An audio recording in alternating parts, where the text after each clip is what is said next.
Hey folks, Rich here. Today I thought I would share some thoughts on the concept of practice. Now, this is not something that is specific necessarily to any particular instrument or discipline, but I think that these are general principles that you can apply to whatever it is that you are working on. Now, if you're a beginner with an instrument and you don't have a great deal of experience with it, the temptation there is to get really excited about jumping in head first because you want to be at a certain point, but you're at the beginning. And there's that whole thing about learning to walk before you run, learning to run before you sprint kind of thing. But in many ways, the concept of practice can be a bit of an anomaly to many people, because how much should you actually practice and how much time should you devote to it? And a question I get asked a lot is just that. How much should I be practicing? How can I get to where I want to be?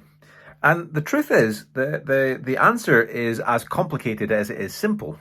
And I know that doesn't make any sense, but it will in a second. The truth is, you can only practice as much as you can actually practice. But that's going to be different for everyone. If you're a guitar player, you've probably heard of Steve Vai's legendary 12-hour practice days, okay? And immediately, a lot of people, they hear that, they go, oh, well, I'm never going to be able to play like Steve Vai because I can't practice 12 hours a day. And you have to step back from that and look at it logically, okay? Maybe he did have the capacity to practice 12 hours a day, but was there anything else going on that prevented him from practicing 12 hours a day? Unlikely. If you've got a job, you've got a family, you've got other things going on, you can't possibly dream of practicing 12 hours a day.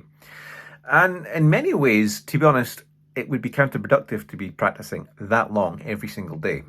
And I'll go into that in a little bit further down.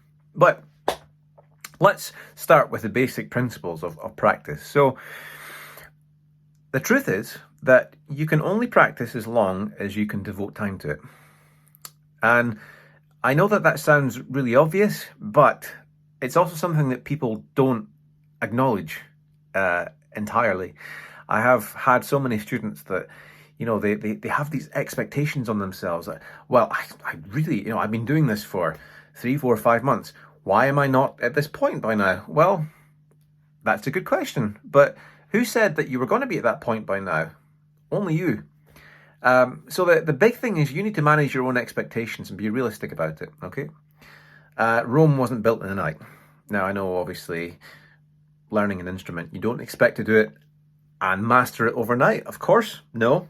But, again, I repeat this point, as always, as humans, we are not designed to play musical instruments. Biologically, we're not. Our bodies are designed to do so many other things. We are capable of doing it, but it's an entirely uninnate skill, if that's a word, uninnate. Anyway, again, using our hands are designed to do this, and maybe a little bit of this, but they're not designed to do all the intricate movements that we end up doing in music, and coordinating all these different muscles and different brain functions and stuff for this to happen. This is all something that takes a great deal of time to develop, not only the physical strength to do, but also develop all the mental connections to achieve that. And this is just something that takes time. It compounds over time. The more you're able to put into it, of course, the more progress you're going to make over a shorter period of time. Absolutely. But don't get hung up on benchmarking with, well, so-and-so, he's only been playing for this amount of time and look where he's at. Well, or she for that matter. But what's different about their life? Okay, do they have other commitments going on? Maybe not. Focus on what you can do. With that in mind, there are some basic principles that we can talk about that you can absolutely use for the time that you have. So the big thing, of course, that's going to trump absolutely anything at all is always consistency, okay?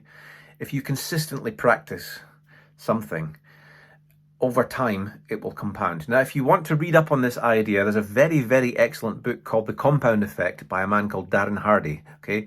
It's a lifestyle coaching book, but the principles apply to this. And essentially, the meaning of the story, to give you the too long didn't read version, is that small habits done consistently and frequently will compound into bigger and better things.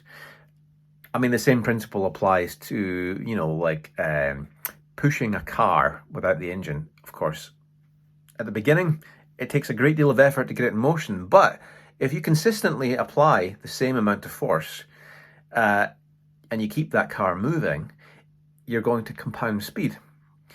Assuming you don't come up against a hill, of course. But in this hypothetical environment, we're on a level gradient and we're pushing a car, there's no obstacles in the way. And, as soon as we slow down, we have to put more effort in to get the car back up to that speed again. It's the same with anything else in your life. If you only have 10 minutes a day to practice, then use that 10 minutes. Do it every day. See where you are 7 days later. That's an hour and 10 minutes of practice that you've achieved that week. Okay, it's maybe not as much as you think you would like to be able to do, but if that's all you physically can achieve that week, it's better than nothing. The next thing, of course, is, and this is the one that's really important, is the quality of the practice. Now, that is going to be better than any quantity, okay? So, say, for instance, you have 5 hours to practice on something, right? Be realistic. Are you going to honestly sit there and practice consciously and, with a great deal of attention and focus to detail on your practice? Or are you going to sit with the instrument in your hand, kind of half-heartedly autopilot play stuff, but not really pay attention to what you're doing over that 5 hours? How much practice have you actually achieved? It is entirely possible that you've maybe spent about 2.5 of those hours actually doing something valuable with the time, but you could also have been reinforcing bad habits in that. So regardless of how much time you have, it's really important that you focus on actually practicing, okay? Now, what do we mean by practicing? It's not just a simple case of repeating the same movement over and over again, because the chances are maybe you're not got the movement right, whether it's playing chords on a guitar, or whether it's playing embellishments on the bagpipes, or whether it's practicing your blowing on the saxophone, for instance. It doesn't matter. If you're not doing it right, but you spend hours doing it not right, you're just going to reinforce that bad habit. You're not improving. So what I mean by quality practice is, maybe only spend 5 minutes on that particular thing, but be really consciously aware of what you're doing and listen to it. And, it's so easy now to record yourself. Like, I'm just recording this on my phone. It's so easy to record yourself and hear it back and look at it and go, okay, something's not right here. How do I fix that? It would be far more profitable use of time to spend 5 minutes working on perfecting something that maybe you don't have quite right than spending a whole hour just reinforcing, going through the autopilot of just going, through the motions time and time again, and you're still not getting it right. Okay? With that in mind, I can't quote them off the top of my head, but I do know that there are studies that have been done in human concentration, and human concentration in adults is only really good for about 45 minutes in a particular thing. So again, coming back to that legendary 12-hour practice session, realistically, if you're doing it for more than 45 minutes, your interest level or your concentration level is going to drop off after that, and you need to take a break. Okay. But here's the thing. Again, if it's only 5 minutes a day, it's 5 minutes a day. Imagine how much time you will have spent doing that over a period of 30 days. Okay? Much better than pretending or fooling yourself that you have been working on it, but actually you've not. Yeah? The next thing, of course, is what are you practicing for? Arguably, this is maybe the big one, but not everyone has everything figured out at the beginning. But what is it you actually want to achieve? What are you aiming for? Are you just learning because you want to learn to play a few tunes? Well, that's fine. Identify that. Set those as your goals. It gives you something to work towards. If you are the kind of person that's easily distracted, and you learn one tune, and then you haven't really quite perfected it, but you think, oh, but I could play this one. Oh, and I could play this one. And then before you know it, you have 5, 6, 7, 8 tunes that you're working on simultaneously, that you're not really mastering any of them, and you're not really finishing any of them, what's the point in that? Give yourself very specific goals to work towards. It will do wonders for your practice. It will do wonders for your progress. It's like building a model kit, if you've ever done that. You know, there's no point in you working on 5, 6, 7 model kits at once. Focus on the one. Give it all your attention. Work on it. Make sure you got all the paint right. Make sure you got all the parts set properly. Think how good it will be when you finish that particular model and you can look at it and go, wow, I built that. And then you can go to the next one. You can learn from any mistakes you made in that one as well.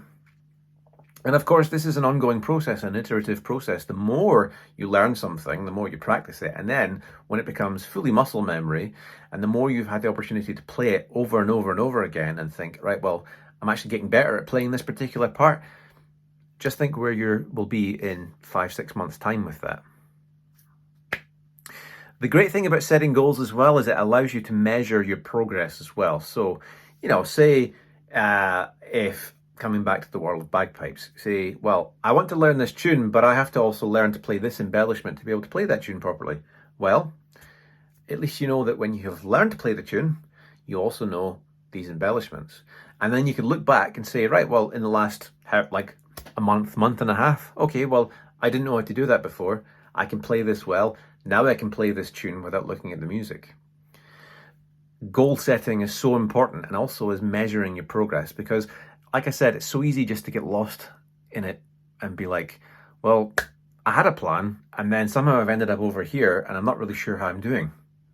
This is the best way to benchmark. Don't look at other people and try and compare yourself to them based on their arbitrary concept of progress. Look at what you're doing and look back on your progress. And again, coming back to this thing about being able to record yourself as well, if you are regularly videoing yourself and looking at your performance and assessing it, or if you're working with a teacher as well, of course, this is a great way. But then if you've got a record of a video that you made like 2-3 months ago, you can listen to the performance at the time and compare it with how it sounds now, and you go, right, well, actually, yeah, I have actually improved since then.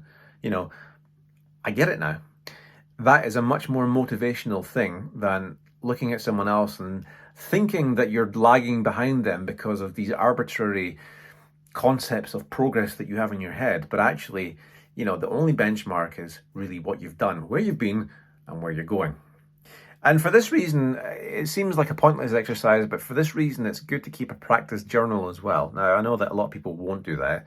It seems like a really bookwormish thing to do, but actually, if you write down things that you are maybe not so confident with at a time, it doesn't matter if you don't look at it then, 3, 4, 5 months down the line, you read back on it and you go, oh, well, I actually thought that was a problem before, but I can do it fine now.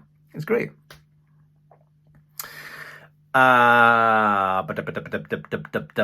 other great way to benchmark, of course, is with a metronome. Now, a metronome is so useful for helping you to develop your inner timing, your inner pulse with music, especially if you're learning tunes off by heart.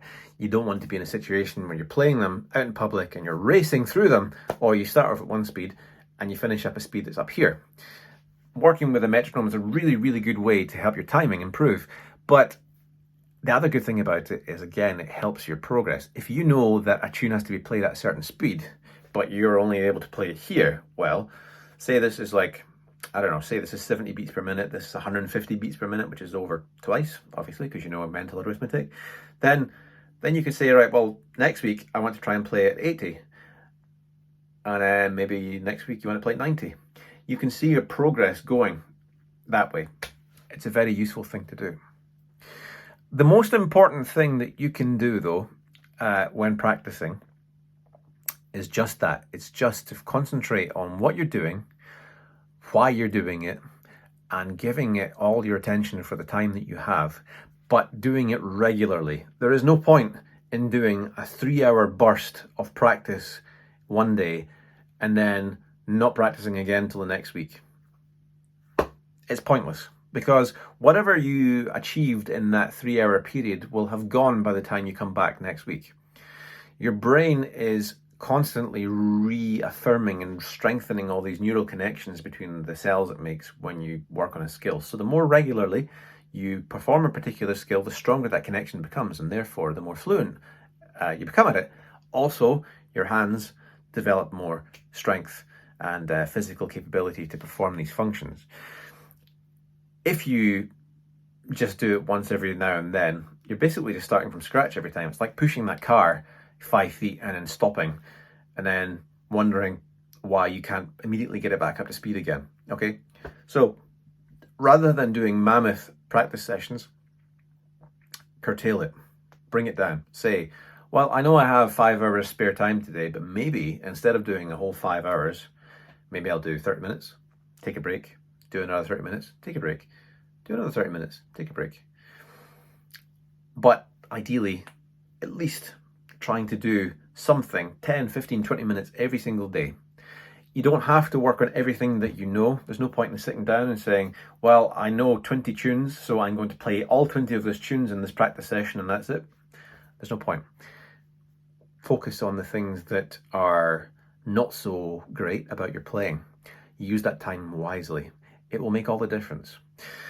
Above all else though, guys, and this is the most important thing, is stop worrying about what other people think and what other people expect, okay? They're not you. Focus on what you can do. Focus on what is possible for you within your particular time constraints and your particular situation. You work 9 to 5, maybe you drive or commute 2 hours around that. It's exhausting work. You got to come home, maybe you got a family to look after. It's exhausting. Don't forget that. Life gets in the way.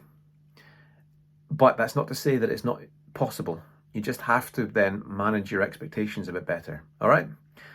Don't give up is the most important thing. Never give up. I hope that's been helpful. See you next time.